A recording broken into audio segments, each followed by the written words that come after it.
대항해 시대의 스페인은 콜럼버스의 신대륙 발견으로 아메리카 대륙을 정복하게 됩니다. 이어 마젤란의 세계 일주로 아시아로 가는 서쪽 항로가 개척되자 스페인의 식민지는 태평양 곳곳으로 급격히 넓어졌고 드디어 16세기 중반 펠리페 2세 때 제국은 최전성기를 맞았습니다. 이곳이 바로 세비야에 위치한 인디아스 서적 보관소라는 곳입니다.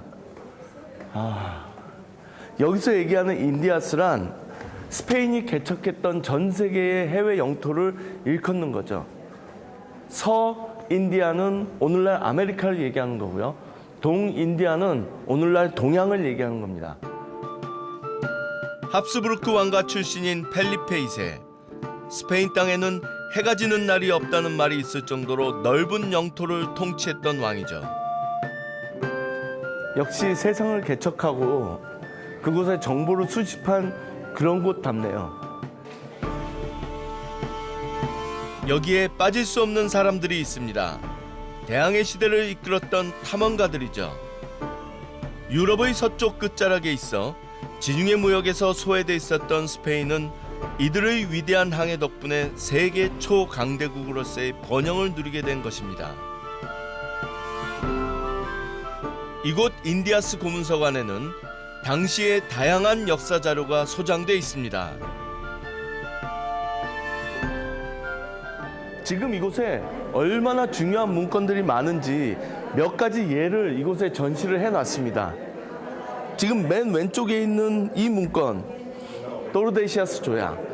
1494년에 스페인과 포르투갈이 감히 바다에 선을 그어서 전 세계를 양분해 가진다라고 하는 조약입니다.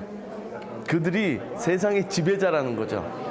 그리고 바로 옆에 있는 문건은 1492년 4월 17일 날 그라나다 옆에 있는 산타페에서 이사벨 여왕과 콜럼버스 사이에 맺어진 계약서입니다. 어떻게 후원할 것이며 바다를 건너서 발견한 땅에 대해서 콜럼버스는 어떤 지위와 권리를 가질 것인지 정말로 역사적인 문건이죠. 아마 이 문건대로 시행이 됐다면 콜럼버스는 인류 역사상 누구도 측정하지 못할 부를 가졌을 겁니다. 자기가 발견한 땅에서 나는 산물의 10%를 가져간다는 조건이 있거든요. 아메리카에서 발견하는 모든 부의 10%. 물론 그 계약은 지켜지지 않았습니다. 하지만 콜럼버스의 신대륙 발견은 스페인과 포르투갈의 영토 분쟁을 야기했고 결국 두 나라는 세계를 나눠 갖기로 합니다. 토르데시아스 조약 이후에 스페인과 포르투갈은 전 세계를 양분해서 지배하기 시작했습니다. 참 대단한 일이죠. 그래서 오늘날 브라질을 제외한 중남미의 대부분의 국가는 스페인이 개척했고 스페인이 어떻게 보면 국가의 토대를 세웠고 그래서 오늘날도 다 스페인어를 사용하고 있습니다. 미국도 마찬가지죠. 남부와 서부는 상당히 스페인적이거든요. 로스안젤레스, 샌프란시스코, 샌디에고, 산후안 모든 도시들의 이름도 스페인어에서 나왔습니다. 그 영향력은 지금까지 계속되고 있습니다. 이곳에 그들이 모아놓은 축적의 힘이 남아있는 거죠. 이곳에는 8,000개의 지도와 그림을 포함해 약 43,000개의 문서가 있는데요. 그중엔 앞에서 봤던 콜럼버스의 문서를 비롯해 마젤란, 코르테스 등 신대륙을 개척하고 정복한 이들의 서명 문서도 있습니다. 정말 어마어마한 양의 자료와 문서가 보관돼 있다는 게 딱 보기에도 표가 납니다. 이곳 관계자들 얘기에 의하면 이곳에 있는 서류들을 일렬로 쭉 세우면 거의 8km에 가까운 서류가 된다고 그러더라고요. 8km. 대단하죠?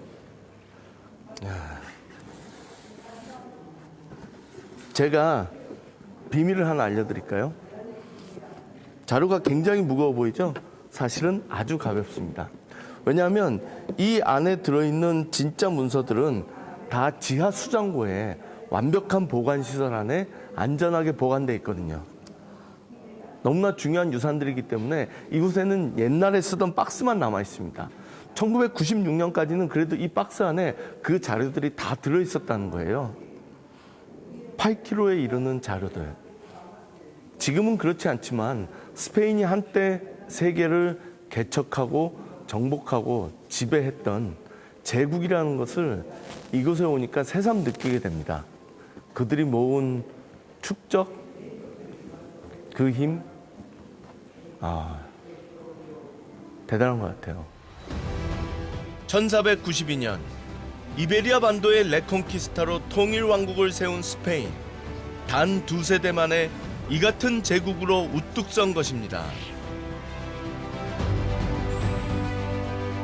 그 정점에 있었던 펠리페 2세는 아버지인 카를 5세로부터 거대한 제국의 영토를 물려받은 것은 물론 1580년에는 포르투갈을 병합하면서 이베리아 반도의 통일까지 성취했죠. 그 결과 포르투갈의 광대한 식민지까지 손에 넣어 팍스 히스파니카를 구가합니다.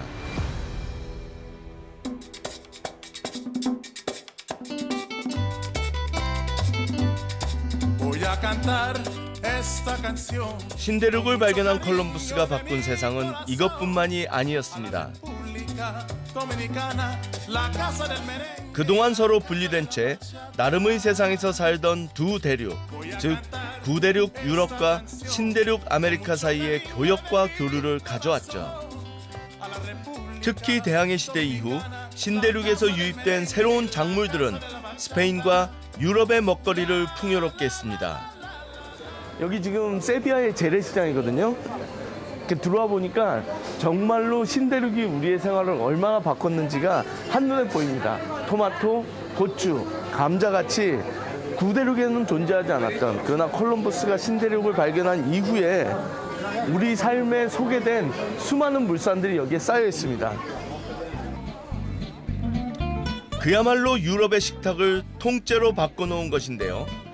그전 구대륙, 유럽에선 도대체 무엇을 먹었을까란 생각이 들 정도입니다. 콜럼부스의 아메리카 발견은 지구사적인 혁명을 가져왔을 뿐더러 우리의 삶을 근본적으로 바꾸는데도 크게 기여했습니다. 특히 식생활 부분에서 그랬죠. 사실은 유럽이라든지 아시아에는 척박해서 작물이 자라지 못하는 지역이 많았거든요. 그곳 사람들은 언제나 사실은 기아에 시달리고 영양 상태가 좋지 않았기 때문에 수명이 짧았죠. 그런데 감자라고 하는 작물이 들어오면서 사실은 이게 구황작물이고 척박한 기후에서도 잘 자라거든요. 그러다 보니까 이 감자를 통해서 정말로 많은 사람들이 생명을 보존할 수 있었고 건강과 수명을 되찾는 데 크게 기여를 했죠.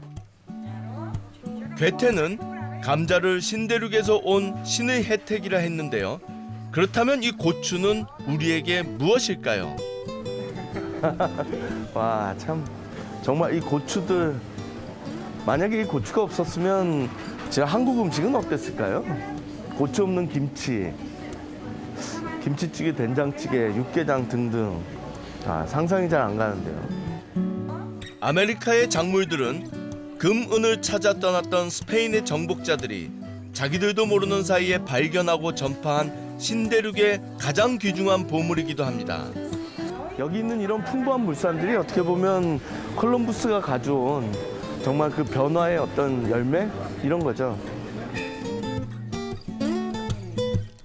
신대륙에서 들여온 각종 보물로 황금 시대를 누렸던 스페인. 그러나 이 땅에서 그 영화는 오래 머물지 못했습니다.